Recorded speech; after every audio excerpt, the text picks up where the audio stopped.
Hi everyone, it's Sandra.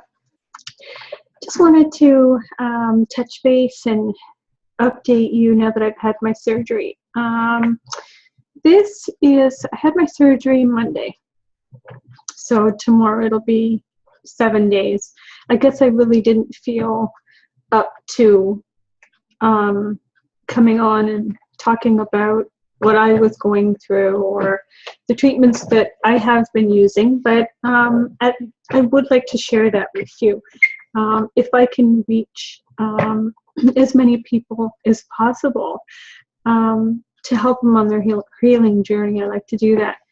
So the surgery, they removed half of my thyroid, and I will get the final results, I guess, in the next few days as to what kind of cancer it is and if they want me to take chemo or not. But I've already decided I will not be taking chemo.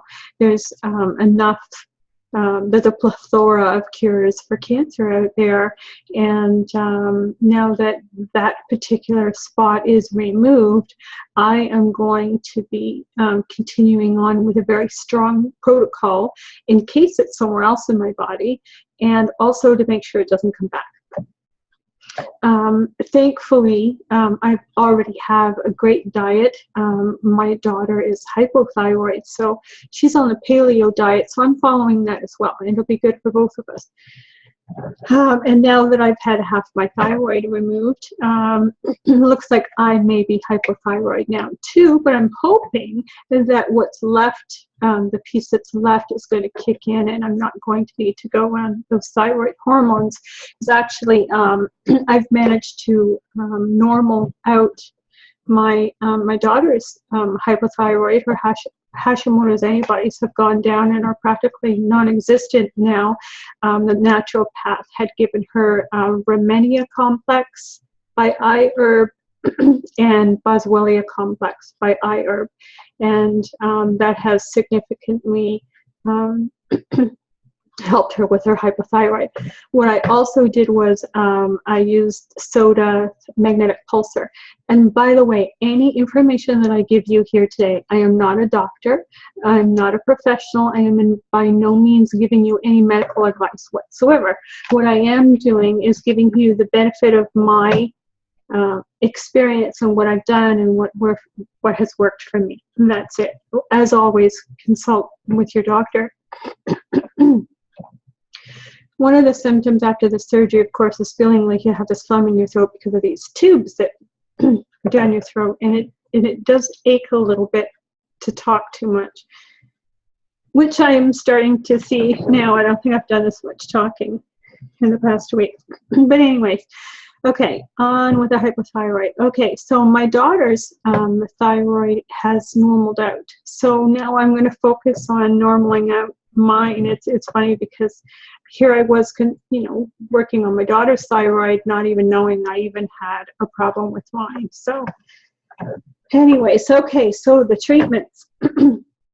One of the indicators the doctor had mentioned to me when he had discussed with me my biopsy results was that there was calcification in the nodule on my thyroid, and that is one of the indicators for cancer. And another reason why I knew that, actually when I saw it on the sheet, I saw calcifications and I thought, oh crap, is because my mother had breast cancer and it was calcifications of the breast. And apparently this does happen from our calcium supplementation, and that the calcium doesn't always end up where it's supposed to be.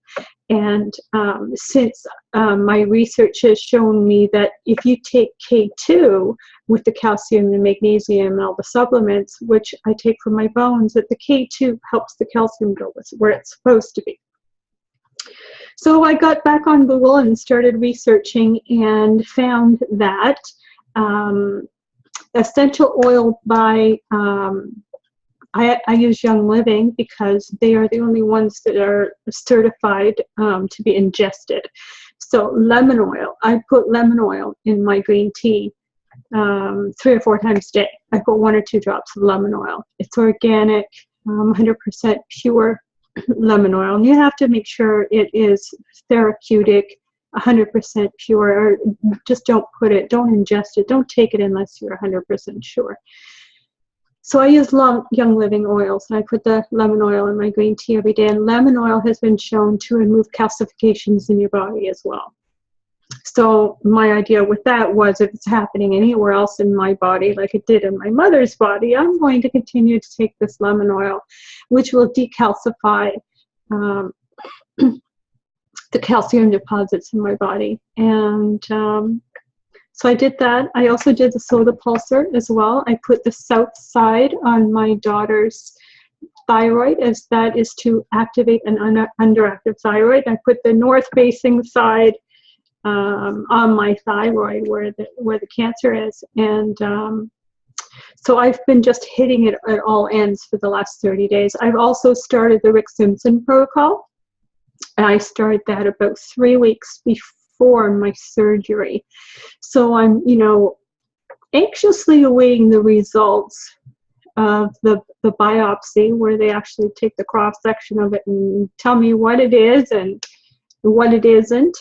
And I'm hoping that it's all going to be clear and fine. But needless to say, this has been a little bit of a scare. So I'm going to make sure I stay on a regimen that's going to make sure that I never have this kind of a scare again.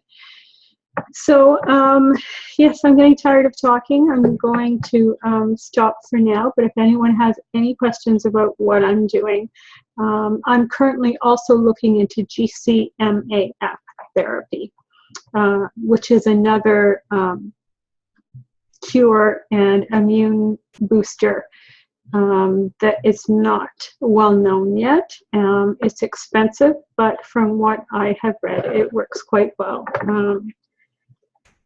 I'm not knowledgeable enough on it to explain exactly how it works, but I will update you on everything I'm doing. If anyone wants to know what kind of a diet I'm using, what kind of a diet I'm giving my daughters, how I've managed to cure my daughter's hypothyroid, and I plan on I'm not going to go for the chemotherapy because there's just too many cures out there.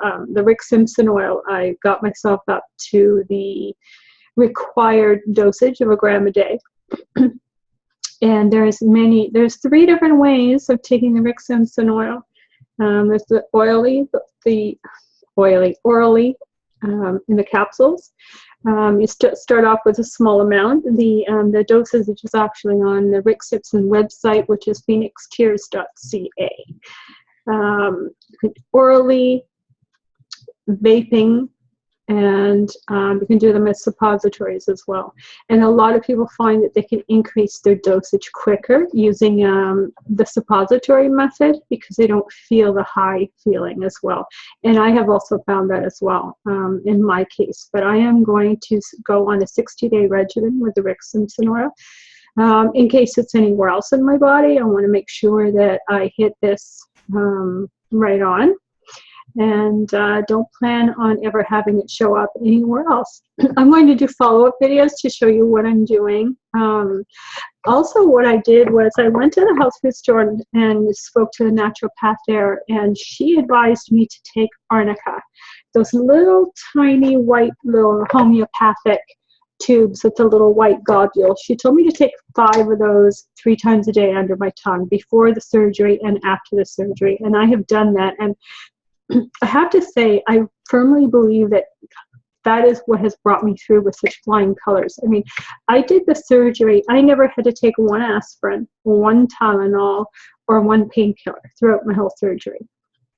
Either the day of, the day after, I never even took an antibiotic, except for the antibiotics that they put in my IV when I was in the hospital. So if anyone has any questions, just one more tip that they don't tell you before the thyroid surgery that I wish they did.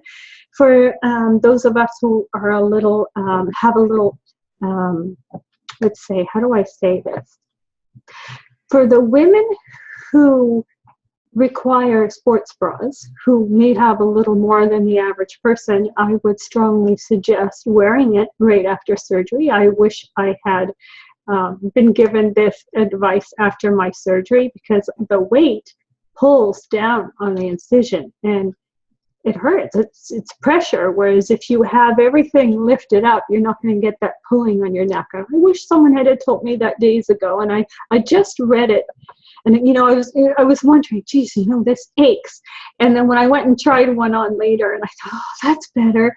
So yeah, if anyone is seeing this before having their surgery, when you finish your surgery, put on a nice supportive sports bra, and it'll help. So that the tissue's not pulling, so it feels like your incision is going to split. So I won't keep you anymore for now. I'll be in touch soon. And if you have any questions, just post them below the video and we'll chat soon. Okay, thanks. Bye.